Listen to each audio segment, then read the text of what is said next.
So yeah. Anyway, so that's but it's a very simple process. You basically own a stock, and when you own the stock, you sell the right for somebody else to buy the stock from you at a certain price. And so if I buy a stock at 12, I could say, hey, listen, you could buy the stock from me at 13, but you got to give me $1 to have that right. So I already make that $1, and I keep that $1 if they don't go to 13. If it goes over 13, then they could buy the stock. Okay. However, most of the time it doesn't, so I keep the money. Mm-hmm. Now, if it does go over 13, let's say it goes to 15 or 16, I lost that. I didn't lose it, but I didn't make the difference. So I have to sell the stock at 13. So that's not something that goes wrong. That's actually something that goes right, believe it or not. But what really happens that's bad is if the stock goes down. If it goes down a lot. That's the only time. Okay, I got you. So 5 minutes a week is all I spend on it. Matter of fact, on Monday, I have to spend my 5 minutes on it again. Because that's the day that I spend my 5 minutes. I spend my 5 minutes on Monday, and I create the play, and I make it work every time. And it works really well. So I have one more month to figure out, I predicted between 38 and 45,000. We're at 38 now. We'll see where it goes. And when I predicted it, I didn't actually do calculations. I did prediction based on just some common knowledge. Experience, yeah. Your experience with the stocks. All right. So I'm going to try to get this Last live time. stream going again. Okay. And see if I can make it work. It's really bothering me that it's not working. So I want to bring another subject. You know that we have a thing here in the school that people are coming here because they are fascinated by stock options. Yeah.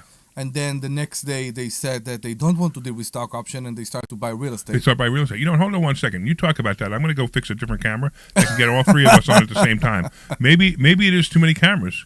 Because if it's too many cameras, it's a Wi-Fi problem. It used to work. I can put one camera on. So why don't you, real quick, I can hear you, but I just got to run. No, I know. So many people coming here, they want to talk about stock options. That's the only thing interesting that interests them. And then they hear a story about someone who made a huge success with real estate, and they said, wait, that sounds to me like, I don't know, safer, calmer. Each person there have their take about real estate compared to stock options, and yet we have the opposite. We have the people that don't want to deal with tenants all the time. We have the people that laugh when I speak, and they decided that stock option is the better way for them because who wants to deal with how Larry calls it? Tenants trash. Yeah, the tenants teas, trash and Toilets. toilets. Tenant trash. People don't want to deal with the teas. Right. I get that. So if we look at that, and I'm talking about a person that is coming here to investor schooling, and they want to learn about stock, and they know something about stock, maybe not about option, and they want to do stock. They come here, they figure out maybe it's not for their mentality, maybe they don't want to deal with it, and they want to do real estate. But they have zero experience with real estate. Zero experience with real estate. What do you think we as a school would suggest them to do? They said, we come here, you know what? I don't want to do stocks. I want to do real estate. I have no idea what to do. How can I start? It's such a weird way you put the question. I mean, how can you start? So the start is they came to investor schooling, right? That's the start. So then the first thing they have to do is they have to learn that they can buy any property they want without any money. Zero money. It's a big obstacle for a lot of people. A lot of people don't understand that they can actually buy property without any money. Debbie, how many properties have you bought without money? All of them. Yeah, isn't that amazing? Yeah, all my properties. It's amazing, right? No, that's right. One property I bought with my money. Right. Okay. But the rest of them I bought with somebody else's money. Yeah. Yeah. So, by the way, if you guys are online and you switch to the new live stream, just let me know. I'm trying to. I don't know what's going on. There's something happening here, but I just want to make sure that you guys are watching it now. But anyway, all right. But real quick, so why don't you give the phone number real quick? That's 855-939-1137. That's 855-939-1137.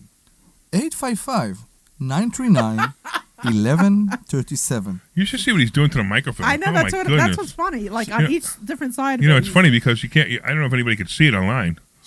Man.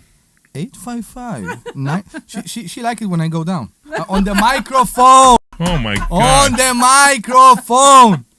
Then we have this discussion in the You know, car the other it's day. interesting. He usually makes a mistake like that on purpose. This time he No. actually did not do it on purpose. No, I didn't. I promise. So I'm I actually didn't. impressed that you call yourself. So I think that many people that come here and they want to do real estate because you hear something from a friend, from a family member, on the media, whatever, and you hear that real estate is a very good way to become rich. Or we see that with private lenders, right? Some people come here and they want to be private lender. They have Right. zero understanding about private money lending, exactly. but they come here because someone told them Right. that they can be private lenders. So what's interesting? So I'm sorry. all I'm good. interrupting you on purpose Good. now, but I'm going to tell you something interesting. So everybody talks about passive income, right? You want to know what the most passive income way to invest is? I believe stock.